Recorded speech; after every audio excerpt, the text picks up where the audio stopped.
I first want to introduce one of the co-chairs of our congressional delegation and ask him to come forward, and that is Senator Christopher Murphy of the wonderful state of Connecticut.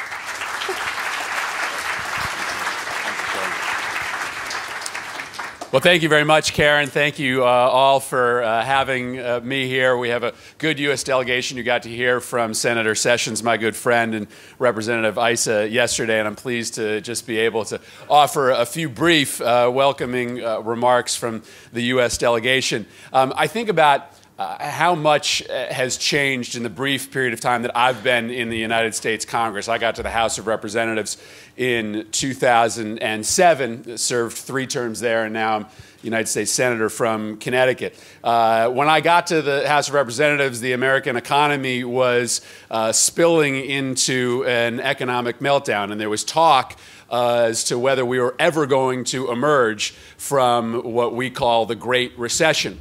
And at the moment, members of Congress, when they thought about foreign relations, were reserved for Iraq, Afghanistan, and the Middle East.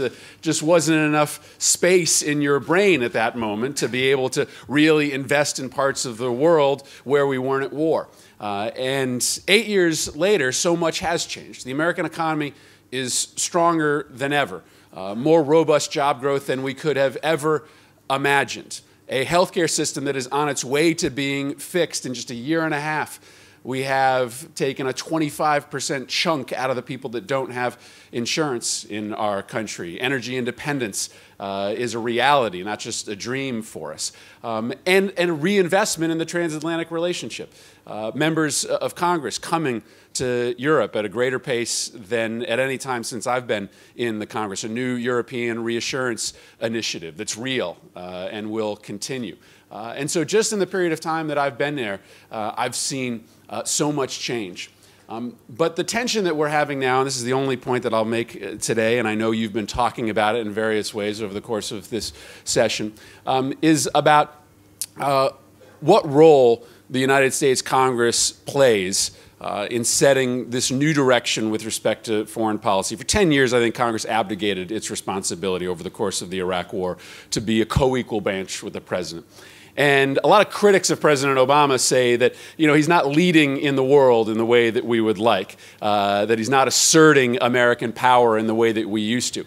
And the irony, of course, is that Congress makes it hard for him to do that, because we don't give him the tools with which he needs to succeed. We don't appoint ambassadors. We don't staff up the State Department. We don't approve new rules for the IMF that would bind us closer together with our allies. And then we take steps that are counterproductive. We insert ourselves for the executive in trying to negotiate directly with foreign powers, inviting people to speak before the Congress without even notification or authorization from the president. And so we're having a really important and at sometimes problematic debate about how the United States Congress steps back into what was a very long and I would argue disturbing breach when it came to the congressional responsibility to be a co-equal branch on foreign relations.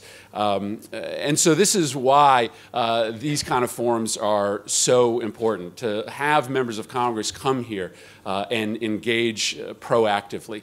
I'm proud of the fact that in a crisis, the Congress has, in a sense, rediscovered the importance of this transatlantic relationship. I'm proud of the fact that we've put time and resources back into this endeavor.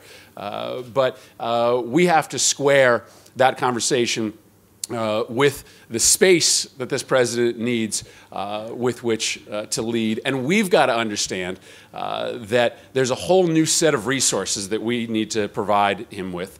You've talked a lot about Russia here today. I'm sure you've talked a lot about ISIS as well. We're playing a fundamentally different game than they are. And this is not just about a conversation with respect to military support against ISIS or for the Ukrainians. It's about a whole set of diplomatic and economic tools that the United States and the transatlantic community don't have today to try to push back on the influence growing out of Russia, growing out of the Middle East. So I'm glad to be here with you. Pleased to be part of the conversation. Look forward to these final few panels. Please continue to invite U.S. delegations back. Thank you very much for having me.